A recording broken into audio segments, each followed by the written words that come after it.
ओम। उपस्थित पवित्र आत्माओं, मेरे पास में कुछ प्रश्न आए हुए हैं। भिन्न भिन्न प्रकार के प्रश्न आते हैं। मैं प्रयास करता हूं कि आपको उनका सटीक समाधान प्राप्त हो। एक प्रश्न आया शराब को लेकर के। चूंकि नशे तो भिन्न भिन्न प्रकार के हैं, लेकिन उन्हीं में से एक नशा शराब का है। बंधुओं, मैं आज आपसे अपनी बात कहना चाहता हूं, या यूं समझें कि मैं अपनों से अपनी बात कह रहा हूं। अपने इसलिए क्योंकि एक सन्यासी का संपूर्ण विश्व उसका परिवार होता है। वसुधैव कुटुंबकम, इस पूरी वसुधा पर जितने भी जन हैं, जितने भी लोग हैं, जितने भी हैं, वे सब अपने ही कुटुंबी हैं, अपने ही परिवार के सदस्य हैं। और यदि परिवार का एक भी सदस्य बीमार है, यानी अस्वस्थ है, या वह गलत दिशा में जा रहा है, तो पीड़ा होती है अंदर। अब पीड़ा क्या है, मैं आपको बताना चाहता हूं। शराब एक ऐसी बीमारी है समाज में, ऐसा कलंक है कि जो आज सभी को ग्रस रहा है, निगल रहा है। सभी इसके अंदर समा रहे हैं। सभी ना कह करके ये समझें कि बहुत बड़ी संख्या में जनमानस इसमें, स्त्री हो अथवा पुरुष, उलझ रहे हैं। पुरुषों को ये प्रचलन कहां से आया, मैं आपको बताता हूं। दो प्रकार की शक्तियां होती थी, दैवी और आसुरी। देव लोग कुछ सोमरस आदि का पान किया करते थे। सोमरस भिन्न भिन्न प्रकार की जड़ी बूटियों के द्वारा तैयार किया जाता था। और दूसरा है मद्य। मद्य यानी शराब। आसुरी प्रवृत्ति के लोग मद्य का सेवन क्या करते हैं। अब धीरे धीरे क्या हुआ, हम सनातन संस्कृति को तो मानते हैं, वो मुस्लिम जो मत है उसको मानते हैं, ईसाई लोग ईसाई मत को मानते हैं, लेकिन शराब पीने वाला व्यक्ति किसी भी मत को नहीं मानता। मुझे लगता है कि वो किसी के मत का भी नहीं है। अगर उसे समय पर शराब ना मिले तो उसकी हालत खराब हो जाती है। आप जानते होंगे, आज बड़े बड़े शहरों में पंजाब की हालत का आपको पता है। पंजाब में केवल शराब नहीं पी जाती है, पंजाब का तो बहुत बड़ा नुकसान, बहुत बड़ी हानि पंजाब की हो गई है। क्यों? क्योंकि शराब ने इन नौजवानों के अंदर का पूरा सिस्टम समाप्त कर दिया, खोखला कर दिया। ये जो शराब के नशे में पहले ही पहले नाच रहे हैं, गा रहे हैं, हुड़दंग मचा रहे हैं, और आदमी को आदमी नहीं समझते। केवल पंजाब की बात ना कहें, और भी भिन्न भिन्न प्रांतों में हर जगह ऐसा ही हो रहा है, लेकिन पंजाब को ज्यादा फोकस किया गया। इसके ऊपर एक तो मूवी भी तैयार की गई, उड़ता पंजाब संभवतः उसका नाम था, इसी को लेकर के। तो कैंसर के रोगी पंजाब में बहुत अधिक मात्रा में, एक तो पेस्टिसाइड जो खेतों में डाला जाता है, और नशीले पदार्थ, चिट्टा वगैरह बहुत सारी चीजें खाते हैं लोग। तो इससे क्या हो गया, समाज का बहुत बड़ा नुकसान हो गया। आपको पता है, अभी पीछे पता चला मुझे कि दिल्ली में शराब का घोटाला भी हुआ, आपको तो पता ही है। लेकिन शराब एक बोतल के साथ दूसरी बोतल फ्री दी जा रही थी। अब मैं उस फ्री बांटने वाले या बंटवाने वाले इन बंधुओं से पूछना चाहता हूं क्या तुम अपने बच्चों को भी इसी प्रकार से एक बोतल के साथ दूसरी बोतल पिला पिला करके धुत कर दोगे उन्हें? और इससे बड़ी शर्म की बात क्या होगी कि पुरुष तो पीते ही पीते थे, लेकिन हमारी बेटियां, बहुएं, महिलाएं ये शराब पी रही हैं। और मुझे तो यहां तक पता चला है कि दिल्ली में महिलाओं के लिए अलग से शराब बिकती है। और जो शराब के ऊपर जो गाने बनाए हैं ना लोगों ने, मुझे पीने का शौक नहीं, पीता हूं गम भुलाने को। अरे तेरा नालायक, तो पीने अपना गम भुलाता है पी करके, किसी का गम भूला है? कहते हैं शराब बड़ा सहारा देती है। गलत बात है, शराब सहारा नहीं देती। अगर शराब पी करके सहारा मिलता हो तो पीने के बाद किसी के पैर नहीं लड़खड़ाते, कभी किसी के पैर नहीं लड़खड़ाते। लेकिन शराब पीने वालों की हालत का आपको पता है। पूरे ऑर्गन्स जो भगवान ने इतने सुंदर सुंदर बना करके, इतने बढ़िया बढ़िया बना करके दिए, पूरा तंत्र एकदम सुंदर बना करके दिया, लेकिन उसका बेड़ा गर्क करने पर तुले हुए। काहे को भाई? क्यों? अरे समय से पहले ही तुम्हारा लीवर खराब हो गया, तुम्हारी किडनी खराब हो गई और तुम्हारे फेफड़े खराब हो गए, तो तुम्हारे घर वाले तुम्हें कहां लेकर के घूमते फिरेंगे? फिर तो सारी शान शौकत सब अकड़ धकड़ सब निकल जाती है। जैसे ही पता चला कि किडनी खराब हो गई, सारी अकड़ खत्म। और जैसे ही पता चला कि आपका लीवर काम नहीं कर रहा, तो बस सारी अकड़ धरी की धरी रह जाती है। और बहुतों की धरी की धरी रह गई। जिनको मैं ये सुनता था ना कि ये इस प्रकार की शराब का जो प्रचार करते थे और पीते थे और पिलाते थे, आज उनकी हवाइयां उड़ी हुई है। 4 बोतल वोडका काम मेरा रोज का, ना कोई मुझको रात तेरा। तूने कितने बच्चों की जिंदगी खराब कर दी।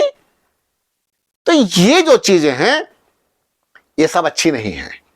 अब आप कहेंगे कि पूरा समाज, बहुत बड़ा समाज नशे की गिरफ्त में आ चुका है, नशे की जकड़ में आ चुका है।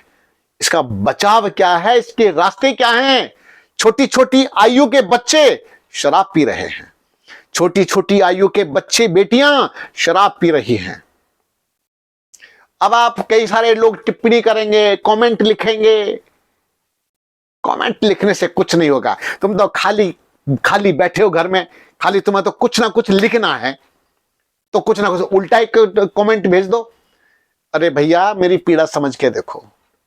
जो व्यक्ति शराब पीता है उसके परिवार का बेड़ा गर्क हो गया।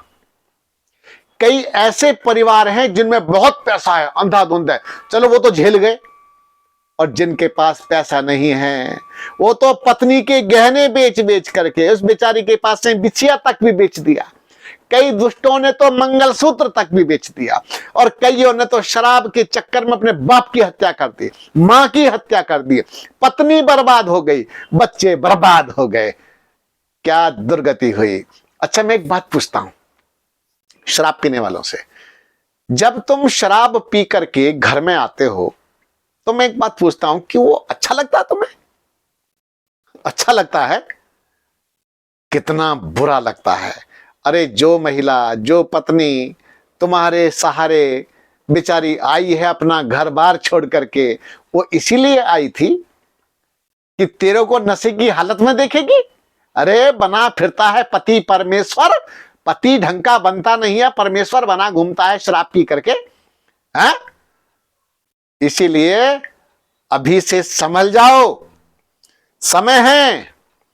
दिल्ली वालों को भी कहता हूं, पंजाब वालों को भी कहता हूं, पूरे देश के लोगों को कहता हूं, और बल्कि पूरे संसार के लोगों को कहता हूं।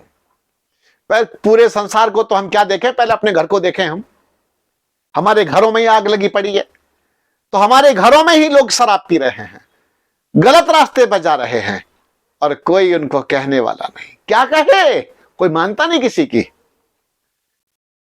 हमारे देश को, हमारी संस्कृति को, हमारे नौजवानों को तोड़ने के लिए बड़ी बड़ी टीम काम कर रही है, बड़े बड़े पैसे खर्च किए जाते हैं, तब जाकर के नौजवान बर्बाद होता है। टेलीविजन वाले रात और दिन लगे पड़े, बोलो लगे हुए नहीं? नेता लोग रात और दिन लगे पड़े शराब पिलाने में। शराब के जो कारखाने हैं ना, ये बड़े बड़े लोग हैं ना, जो बड़े बड़े जिनको बोलते हो, ये सब इन्हीं के हैं। तो इसीलिए ये तो पैसे के लालच में तुमको और तुम्हारे परिवार को इनको कोई लेना देना नहीं है। तो आप संभलिए, अभी समय है आपके पास में, और समय निकलने के बाद अगर आप संभलने का प्रयास भी करेंगे तो फिर संभला नहीं जाएगा। संभलने का समय है, तभी संभल जाओ, अभी संभल जाओ। अब आप कहेंगे इतना भाषण देने की क्या आवश्यकता है? हाँ बिल्कुल सही बात है, तुमको मेरा भाषण क्यों सुनना है? तुमको तो ऐसे भाषण सुनना ही नहीं चाहिए, ये तो बेकार चीज है। तुमको सनातन संस्कृति से क्या लेना है? तुमको अपने परिवारों से क्या लेना देना है? तुमको मेरी बातें कड़वी लगेंगी, बिल्कुल लगनी भी चाहिए। आपको मैं थोड़ा सा एक कुछ तरीके समझा देता हूं, अगर आपकी समझ में आ जाए तो सोच लेना, वरना कईयों की घरवालियां छोड़ छोड़ के चली गई। एक तो हमारे ही खानदान में भाग गई किसी की, एक की घरवाली। नहीं माना, नहीं माना, उस बेचारे ने क्या किया, ले मर, तू पी न, और नशे में पड़ा रहे रात और दिन। तो इसी प्रकार से भाग जाते हैं लोग, महिलाएं देवियां घर से भाग जाती हैं। अरे वो थोड़े अपना जीवन ऐसे नरक बनाना चाहेगी, लेकिन कईयों ने महिलाओं का जीवन नरक बना दिया, नरक बना दिया। मत कीजिए। एक बार तो ऐसा भी हुआ है, पता नहीं कहां की संस्कृति और कहां का कल्चर तेरा, ये विवाह के समय पति और पत्नी एक दूसरे को शराब पिलाते हैं। और सुन लो मेरी बात, और यार दोस्त भी दूल्हे को पिला देते हैं। एक बार तो दूल्हा, अभी टेलीविजन में, उसमें मैं मोबाइल में मेरे आ रहा था वो वीडियो, वो भी नशे में खड़ा है, नशे में खड़ा है। अब नशे में खड़ा है तो उसको तो माला पहनानी भारी हो गई। तो इसीलिए ऐसे काम मत कीजिए, इससे आदमी बिखरता है, इससे आदमी व्यवस्थित नहीं रहता, उसकी चेतना भंग हो जाती है और बड़ा नुकसान उसको होता है। उसका मानसिक लेवल भी घटता है, शारीरिक लेवल घटता है, सामाजिक लेवल घटता है, उसके पास में सारे लेवल समाप्त हो जाते हैं, किसी काम का नहीं रहता। और ये जो फिल्मी महिलाएं ना, फिल्मी, इनके चक्कर में मत फंसो। इन्होंने तो बहुत बेड़ा गर्क किया है, समाज का बहुत बेड़ा गर्क किया है। बड़े बड़े जिनको आप अपना आदर्श मानते हैं, उनकी जिंदगी जाकर के देखो, नरक है, नरक, नरक से भी बदतर है। रात और दिन तुमको बर्बाद करने पे लगे पड़े हैं। तो मैं आप लोगों को बचाने के लिए प्रयास कर रहा हूं। बच जाओ, बच जाओ तो तुम्हारा परिवार बच जाएगा, नहीं बचे तो तुम्हारा परिवार भी नहीं बचेगा। अरे आप मर्यादा पुरुषोत्तम श्री राम, योगेश्वर श्री कृष्ण, हमारे ब्रह्मा जी, हमारे शंकर जी, विष्णु जी, बड़ी बड़ी पवित्र आत्माओं ने इस धरती पर जन्म लिया है। बड़े बड़े लोग यहां आए हैं, आपके जीवन को संभालने का प्रयास किया है।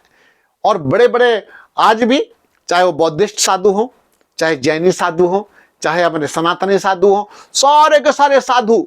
लेकिन कई जगह तो मैं ऐसा देखता हूं तो वो साधु भी बुरा काम, कई साधु तो बुरा काम कर रहे हैं, वो भी शराब पी जाते हैं, वो भी कई प्रकार के नशे कर रहे होते हैं। तो नहीं करना चाहिए, बुरी बात है ये। तो मैं आपको बताता हूं थोड़ा सा इससे बचने का रास्ता। एक बार पता है क्या है, मैं नागपुर गया। नागपुर में एक गांधी तालाब है, गांधी सागर, वहां एक मंदिर है झूलेलाल का। वहां मैं, वर्षों पुरानी बात है, गया तो मैंने भी शायद थोड़े समय के लिए वहां पर प्रवचन दिया। जब मेरा प्रवचन हुआ, मैंने नशे पर थोड़ी सी चर्चा की, तो वहां पर मुझे नशा छुड़ाने वाला बाबा बना दिया। और मैं क्या करता था, और कुछ नहीं करता, तालाब वहां जो था, लोग मेरे पास आते तालाब के पास, और मैं उनको कुछ व्रत दिलाया करता, संकल्प दिलाया करता, और उनको बताया करता इसी प्रकार से आप नशे से मुक्त हो जाते हैं। तो बहुत लोगों ने तंबाकू छोड़ा, गुटखा छोड़ा, शराब छोड़ी, बहुत सारे नौजवान, और क्या नाम है, कई सारे रिक्शे वाले भी आने लगे कि बाबा जी हमारी शराब छुड़ा दो। मैं कोई शराब छुड़ाने वाला कोई ऐसा नहीं हूं कि भाई मैं तो शराब छुड़ाता घूम रहा हूं कुछ ऐसा, लेकिन आपको मेरी बात समझ में आ जाए तो छोड़ देना, नहीं तो बड़े बूढ़े जो बोलते थे मैं वही बोलना चाह रहा हूं, मैं नहीं बोल रहा। तो इसी प्रकार से एक तो यह है कि आपका संकल्प, अगर आप संकल्प ग्रहण कर लेते हैं कि मैं मर जाऊंगा, रोज रोज मरने से अच्छा है, जिल्लत की जिंदगी जीने से अच्छा है कि मैं मर जाऊं भले बिना पिए, तो चलेगा, लेकिन मैं अब शराब कभी नहीं पीऊंगा। एक आदमी ने ऐसे संकल्प ले लिया, संकल्प ले लिया, और जब संकल्प ले लिया, सुबह के समय संकल्प लिया और शाम के समय गया बाजार। बाजार गया तो देखा शराब की दुकान खुली हुई थी, और ठेका जिसको बोलते हैं, हमारे शादरा साइड में तो ना उधर मंदिर बोल देते हैं, मंदिर आ गया, बड़ी भीड़ लगी होती है वहां पर। तो सुबह संकल्प लिया और शाम के समय पहुंच गया। लोग लाइन में लगे हैं, और लाइन में जब लगे हैं तो ये सोचा तुमने तो संकल्प ले लिया, शराब छोड़ दी है, कोई बात नहीं, अब तुम आगे जाओ।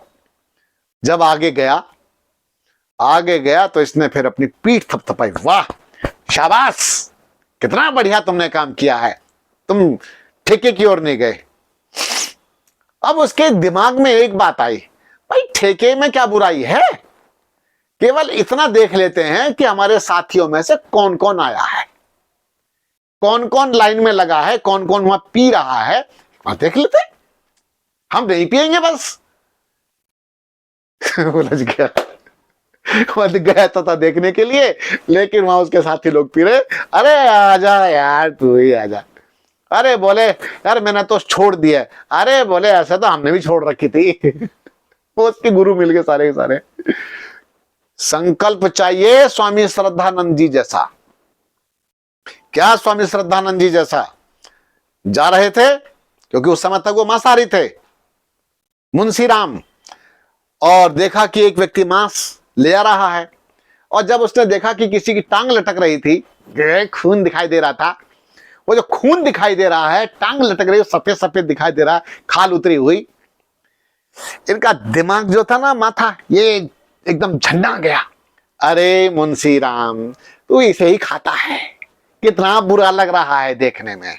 उसी समय व्रत ले लिया कि जो भी होगा अब मांस नहीं खाएंगे। जानते क्या हुआ?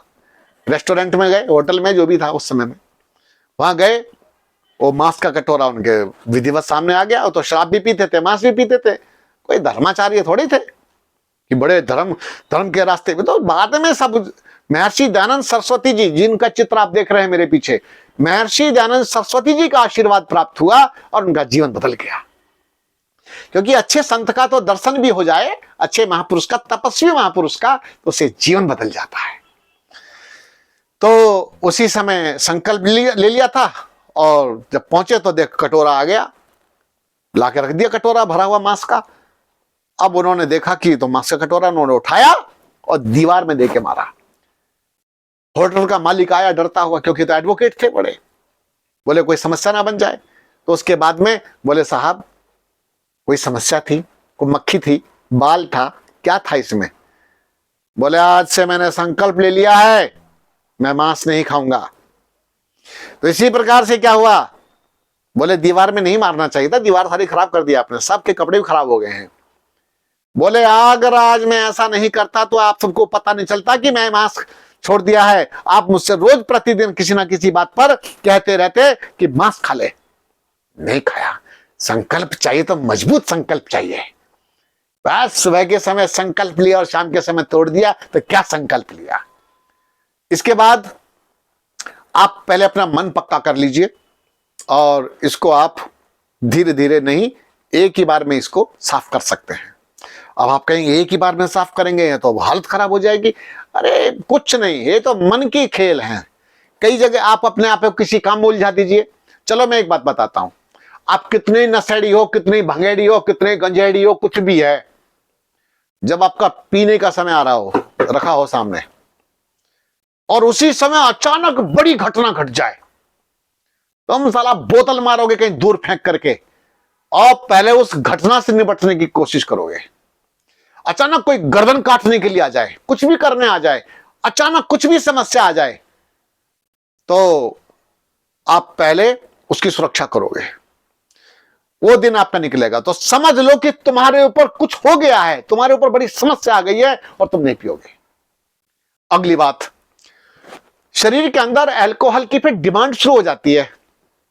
डिमांड, जब आदमी पीने लग जाता है तो अंदर समय पर उसको चाहिए अवश्य। तो उसका एक तरीका मैं आपको और समझा रहा हूं।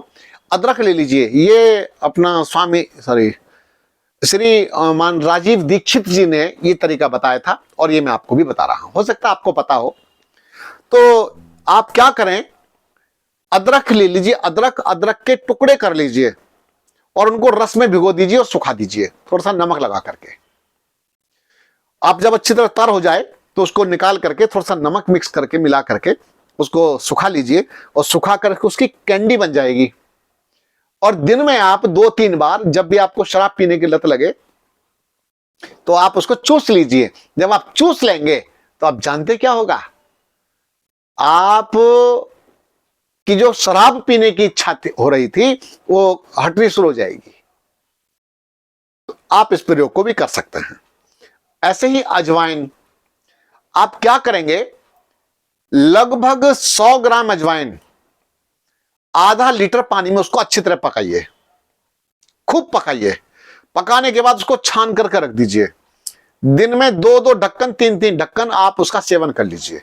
इससे भी शराब छूट जाती है। अब जो अगला मैं तरीका बताने वाला हूं उसमें आपको लगेगा तो सही, पर कई लोग तो सेवन करते हैं और कई लोग नहीं करते। गोमूत्र। अब कई लोग गलत टिप्पणियां भी करते हैं।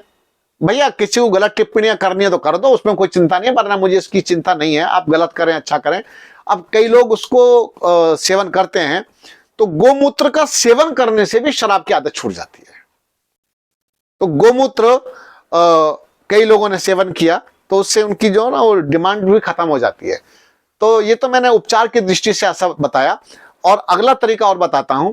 आप प्रातःकाल में जल नीति, रबर नीति, तेल नीति और मुलेठी के पानी से कुंजर क्रिया, गुनगुना पानी पी करके वॉमिट कीजिए। जो अंदर जमा पड़े होंगे वो सब अंदर से साफ हो जाएंगे। इससे आपको बहुत बड़ा चमत्कारिक लाभ मिलेगा। ये ऐसा फॉर्मूले हैं, ऐसी चीजें आपको बताई हैं, इससे आपका जीवन अच्छा बन जाएगा। एक बात बताएं, मान लीजिए आपका बच्चा शराब पी रहा हो या आपके पिताजी शराब पी रहे हो या सिस्टर, बहन गलत रास्ते पे चल पड़ी हो, तो कितना बुरा लगता है, बहुत बुरा लगता है। परिवार में एक भी व्यक्ति नशे में होता है, पूरा परिवार नरक बन जाता है। तो कृपा कीजिए, आप अपने ऊपर कृपा कीजिए और मेरी बातों को अन्यथा मत समझना। मैंने तो जो कहा है भैया, आप सबको बचाने के लिए कहा है, आपके परिवारों की सुरक्षा हो सके, इसलिए मैं कुछ कड़वी सी बातें बोल जाता हूं। कड़वी क्या जो है वो बताने का प्रयास किया है। तो आप लोग अपना ध्यान रखें। ये जीवन बड़ा अनमोल है, बड़ा अनमोल जीवन है, इसकी रक्षा करें। कौड़ियों के भाव ना जाए ये जीवन। बहुत बहुत धन्यवाद, बहुत बहुत शुभकामनाएं। ओम शांति। बहुत बहुत धन्यवाद। ओम।